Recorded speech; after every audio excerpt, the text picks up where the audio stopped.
As the first black woman to win the Mrs. Universe competition. Now, Juanita Ingram is embarking on a brand new adventure to expand diversity in our culture. Our Deshani Whitlow joins us now with more. You got this great story for us. I do, and I want to emphasize Mrs. Universe, so folks are aware it's a newly formed pageant. It started in 2007, but let's get to the reality show. She wants to normalize being black in international spaces. The Expats International Ingrams follows the struggles and adventures of an American family navigating life abroad.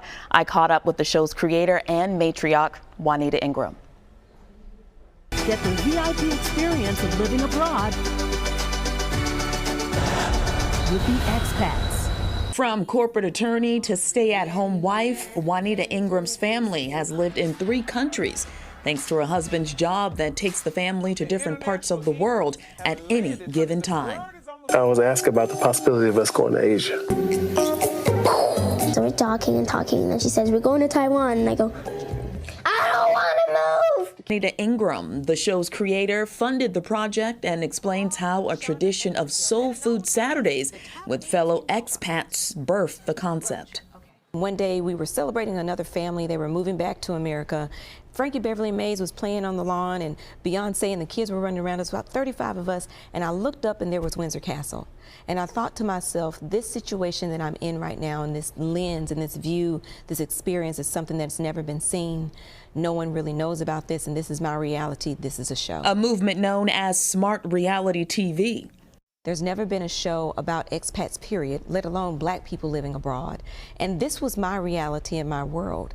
And so I knew that it was something that was going to be different and fresh and hopefully inspirational and educational for the audience. Juanita explains the journey and hardship of moving to Singapore in the middle of the pandemic and losing a loved one. The pandemic took the last 2 years that I had with her. The unexpected.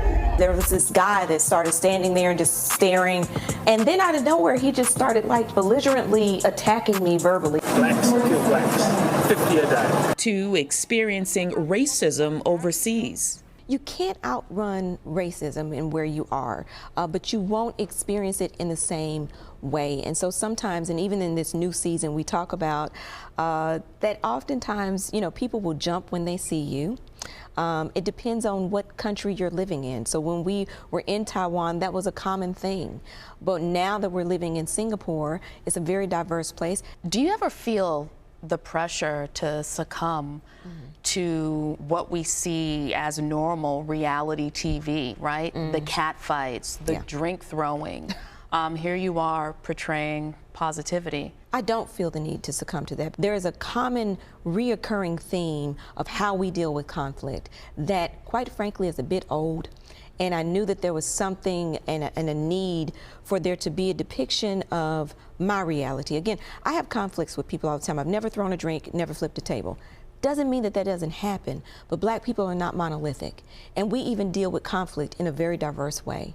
To breaking the mold and being crowned the first black Mrs. Universe, a pageant formed in 2007. To me, it's about representation, and representation matters. Representation does matter. Her children, who are well-traveled, might I add, have been to 23 countries and counting. Season 2 of The Expats is now out on Amazon Prime. This season, the award-winning show will introduce us to new expats and their journey navigating love, dating, and also new cultures. So just really, Bianca, trying to reinforce the idea of smart TV and normalizing black folks in international spaces. And it's also just a fresh take on reality TV. Absolutely. I'm a little bit sick of the table throwing and drink throwing. Some people aren't, but you know, after a while it's just like, okay, we've seen it. You don't like the fighting? I do, but I like stuff like this too. Exactly. They tell you how to, you know, they're just real human beings trying to, you know, make the world a better place. So. And you can watch it with everyone in your family, from the youngest to the oldest, right? Without having to worry about explaining what ratchet means or why she's twerking, or, you know, just those You're going to have to explain moments. that right now at 9:41 to the viewers. We'll say that, Shine. We'll make you do that. All right. Thanks so much for bringing us that great story.